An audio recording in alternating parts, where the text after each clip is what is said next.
Thank you. I'm honored to be here today. I'm speaking personally as the mayor of Batavia. I'm not here as a representative of the city council. Each member of the city council has their own opinion on this. I'm speaking solely for myself today.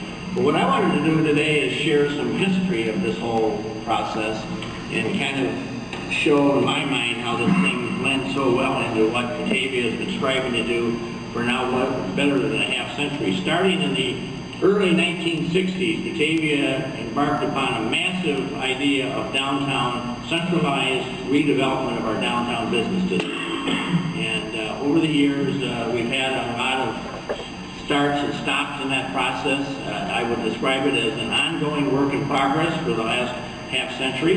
And I think there's been some monumental progress made in a lot of areas to really transform what was basically an industrial park, sitting right in the center of downtown Batavia, built on the banks of the Fox River in the last, or 2 centuries ago, basically, to take advantage of the water resources of the Fox River before electricity was invented, to give you an idea of the perspective how long this thing went. But in 1960, when Batavia embarked upon downtown redevelopment, the banks of the Fox River through downtown Batavia were all mined with old crumbling industrial buildings that had outlived their usefulness.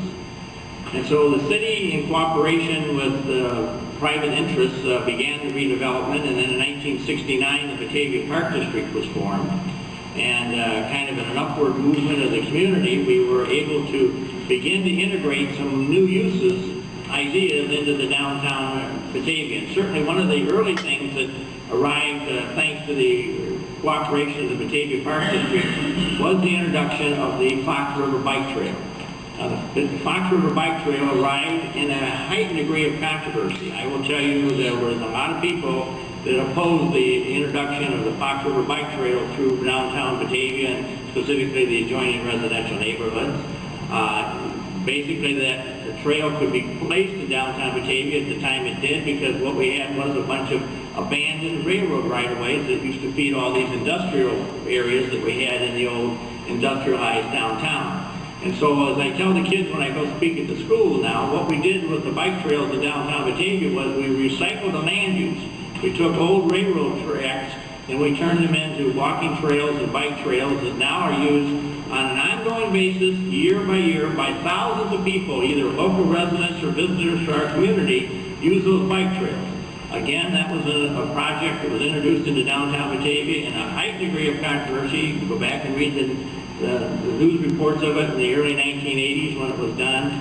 Again, it was something now that I think we look back on with a great degree of appreciation. When I see the thousands of people who use those trails on a yearly basis, I think back to whatever political battle scars I may wear because of that, but I think that was a wise move by the community to put that forth. Another idea that was introduced to kind of, again, bring people into the downtown was the building of the Batavia Riverwalk. Again, that was not done without, if you go back and review the history of this thing, this was not done without a heightened degree of controversy surrounding it. There were some early suggestions that parts of the Riverwalk, what is now the Riverwalk area, the city should sell that property. The city council began a long discussion and plan on this and had great debates about it, and finally at the end of the day voted not to allow private development on that particular piece of property.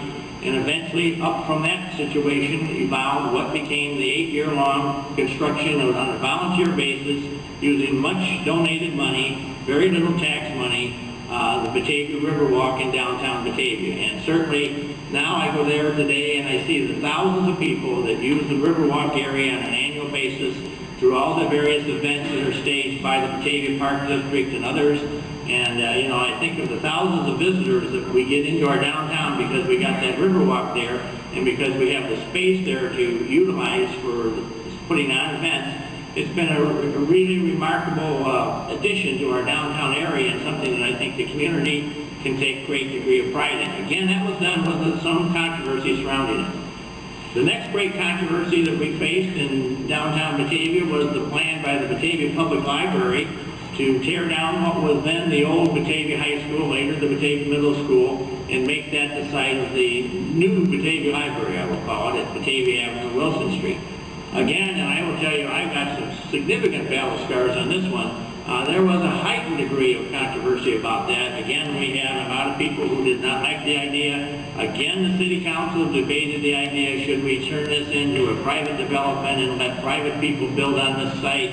Again, after several votes and several ups and false starts and whatever have you, at the end of the day, the city council voted to not allow private development, and the rest is history. A deal was later structured involving the Batavia Library, the Bethany Lutheran Church, and we were able to, in the Batavia School District, and we did a three-way swap of land there, and eventually it evolved into the new Batavia Library. Again, something that was highly controversial. I heard some people tell me it was going to be the ruination of the downtown area. Today, George Schielke, the librarian, tells me that we have well over 1,000 patrons a day at average using the downtown Batavia Public Library. Tremendous generator of activity in the downtown area. I have a number of people tell me when they have somebody visit them from out of town, what they want to do is take them and show them the new library because they're so proud of it. So again, a project that was highly controversial, but again, at the end of the day, it brings a lot of people into our downtown, and something that I think many people in Batavia today wear as a badge of honor is the new Batavia Library. Another project that was somewhat controversial, again, is the building we are now having this press conference in, that we now call the East Side Center, which was formerly the Holy Cross Church. Again, this was another one of these deals where we had it before the city council, and we had the great debate, and we had the big discussion, and we had to vote. And at one point, they even voted to allow the development, at least on the back half of this property, that never materialized. And again, things kind of fell out. And at the end of the day, the Batavia Park District stepped forward and acquired this particular piece of property. And today, I drive by here, I come here, I see thousands of people on an annual basis using this facility as something that I think people are very proud of. I have a lot of people tell me it was wonderful that the Park District was able to save this old building and all the limestone structure and the windows and the history that surrounds this building. So again, something that some people was highly controversial. At the end of the day, this was again something that people I think today are thankful that the Batavia Park District stepped forward and captured this particular building and preserved it in the utilization it is now being put forth. So we get to today's situation. I just look upon the project that is now before the Batavia community to be decided in the referendum in November as again another, I think, real moment of opportunity to again do some stuff to help strengthen the strength and the vitality and the vibrance of downtown Batavia. It's going to be something that I'm sure if we are successful in seeing this building, this project put together, that we will have thousands and thousands of people on an annual basis use it. It'll be a cornerstone of the downtown area, such as is the case with the Batavia Library, the East Side Center, and the Riverwalk and the bike trail. And that in all instances, every one of these has been something that downtown Batavia is a greater and grander and friendly and family-orientated place, because we've already taken 4 major steps to bring 4 major class public-private partnerships, recreational areas, recreational uses into the downtown area and mix them with retail and business uses. And the partnership has been an outstanding winning situation for all of us in Batavia. So today I would just encourage all of our citizens to carefully consider this issue before them and to certainly give it a fair airing in their minds, because I think at the end of the day, if we are successful here, this will be again another starship in the history of Batavia, and something that will be something that all Batavians will be very, very proud to have as part of their downtown community. Thank you.